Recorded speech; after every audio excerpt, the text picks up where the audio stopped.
From Montreal to Rapid City in 14 hours. Find out how we did it during the COVID-19 pandemic this summer. Coming up.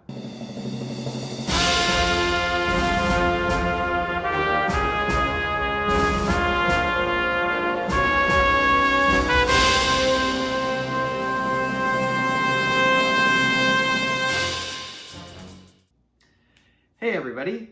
When we set out to visit the Grand Canyon during the 2019 COVID pandemic, we weren't sure if we were going to make it at all. I had a lot of reservations myself about the trip. I'm not a multi-thousand hour pilot here. I'm just a private pilot with a few hundred hours under my belt. And frankly, I'd never gone that far on my own, and I don't have a lot of mountain flying experience. So there were a lot of variables there relating to weather planning, mountain flying, the capabilities of my airplane that I hadn't really tested that much. And then throw on top of that, there's the pandemic. You know, you've got your personal and public safety obligations that you got to think about. Where am I going? Am I going to get sick? Am I going to get my family sick? Am I going to get sick and then get other people sick? I mean, obviously all these things that everyone is thinking about as they consider what to do and what not to do during the pandemic. However, we did decide to make it work. And as you can see here, this is the route that we decided to take. Basically, we were going to fly from Montreal, stay in Canada, and work our way over to Sault Ste. Marie. Interestingly enough, at that location, there was a transponder that I needed for the airplane in order to be able to continue flying, because I was having some intermittent issues with my transponder. Our first major stop on this trip was to stop at Rapid City in South Dakota. Wanted to see Deadwood, watch the TV series, and wanted to see what that was all about, and Mount Rushmore was there. Thought it would be really cool, and it was kind of at the opening of where the mountains were. So we set out on our way. We stayed north to enter the USA at Sault Ste. Marie, making Duluth, Minnesota our port of entry. Then we were going to go down to Aberdeen, South Dakota for a quick fuel stop, and then over to our final destination at Rapid City, where we planned on staying a couple days. Getting to the US required calling the port of entry of the Customs Border Patrol before landing. This is what we have to do every time that we fly. I have noticed you experience a lot of diversity and variety with these Customs Border Patrol agents. I know that they have a difficult job, but sometimes I wish that they kind of were more consistent. You can call one place and they'll say, okay, we need you to fill out this extra form that you've maybe never seen. And if you ask questions about it, I've had them challenge my competency as a pilot.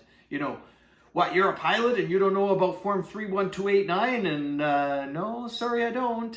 When I fly to Teterboro, they never asked for that form. So it's a real weird experience. And I guess it makes sense because in the context of that Border Patrol agent, they only know their procedures and what everybody goes through when they come there. But it is kind of unsettling, let's say, that one place can have no procedures or just sort of standard formal what you would expect procedures, and another one can have these old-fashioned things that are no longer valid anymore. In fact, I had one Border Patrol agent tell me that he wanted me to send him a fax, and when I told him I didn't have a fax machine, he said that was my problem. And so I said, sir, are you telling me that I can't enter the US without a fax machine? And he said, in this case, I guess not. So this is kind of puts it in perspective. But what I learned from all that over my few crossings of the border is I think pilots tend to develop a sense of their favorite places to enter and exit a country. Then you get familiar with those procedures. Maybe you even get familiar with the people that work there, know the phone numbers to call. That's another issue. You don't know who to call to confirm that you're coming and that they'll actually be there. So what I tend to do is call the airport manager or the operator where I'm going to get my fuel from, and then they sometimes know. It's just, if you were doing this kind of randomly, just free will, I think that it can be a frustrating and tiring process. So I would suggest anyone that plans to do this that you just develop like a routine of how you're going to do this and get familiar with the procedures and phone numbers and individuals of the particular places that you're going to use. By far, the most unique and serious experience we had with COVID-19 regulations was actually when we landed at a Canadian airport before leaving. As you can see, they had these forms that you had to go through, this paperwork when you landed. It seems they borrowed a country classification model from the UK and just hand wrote USA into their most severe Category 1 with a pen. For Category 1, you can be denied entry and must quarantine. For Category 2, you will only be denied if you demonstrate symptoms. It was pretty shocking seeing the USA on a short list with Wuhan, Iran, Korea, and Italy, considering those were the major hotspots in the world at that time. And I guess for me, I always saw the US as a very developed country that had very high standards. So seeing them on that list just seemed very confusing to me, and in particular that someone hand wrote it in there. I wasn't sure how to take that. But again, I was in Canada. This wasn't even going to affect me because this was just me landing at a Canadian airport. So all of this was unapplicable to me. So as you can see, I just checked no to all the questions. And on I went into the FBO. I got my fuel and got out of there, and then went to my next stop.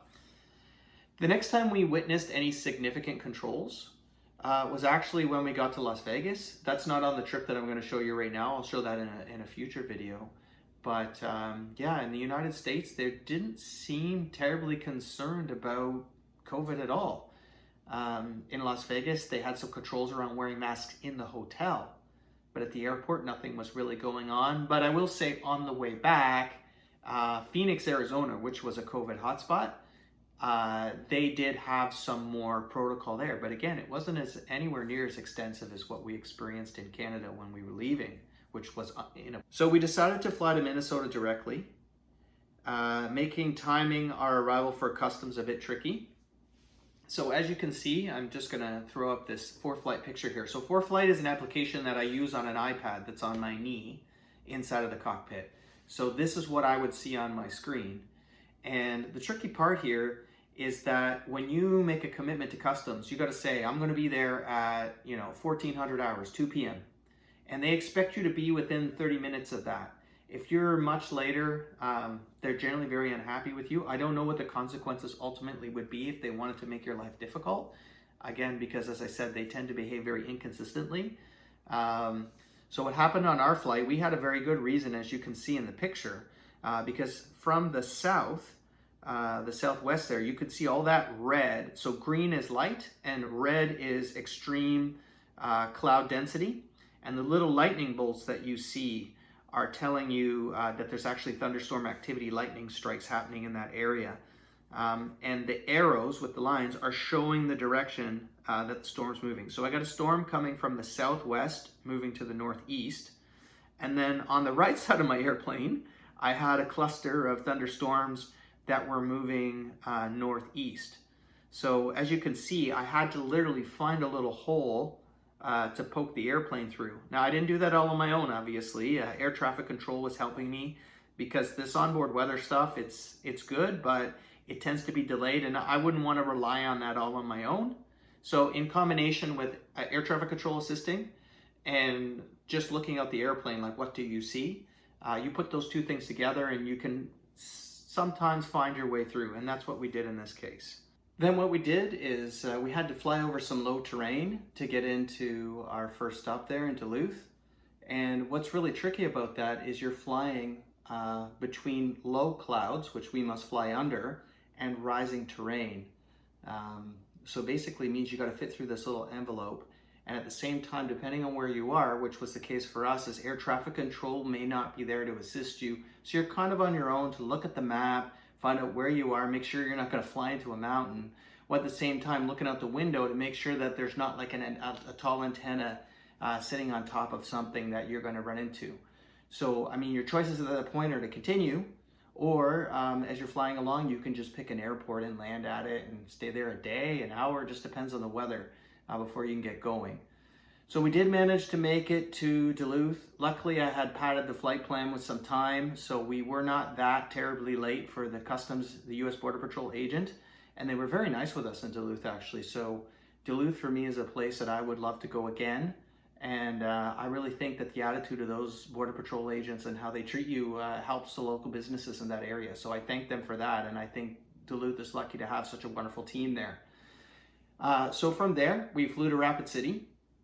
And on landing in Rapid City, it was actually very interesting because there's a military base, and they warn you right in the charts. They say, don't land at the military base, because there was a story of a commercial jet that landed there by mistake, like a big Boeing 737 or something like this, I don't know, but a large commercial airplane, because when you're lining up, you got this big military runway on the right and this little runway on the left that you may not, well, in fact, I didn't see right away, so you tend to fixate on that beautiful runway on the right. But if you land at that beautiful runway, well, the military police may have something to say to you. So we got into Rapid City. Rapid City was another one of my favorite airports of all the ones that I've been to. The people there were very nice. The parking was very inexpensive for such a built-up airport. And they gave us a courtesy car to use, so we got to drive around and find out where we were going to stay. And we picked our hotel, and we stayed there for a couple of days. And one of the amazing sights we got to see there was a steam engine. So I got a little clip of that coming up at the end here for you to enjoy. So now's the time when I ask you, if you like our content here, please subscribe and ring the bell. And that'll keep you up to date on the videos that we're going to be posting. We expect to put one out every week. And appreciate if you can put in the comments what you like or don't like, so that way we can know what you'd like to see and focus our videos on that. Enjoy!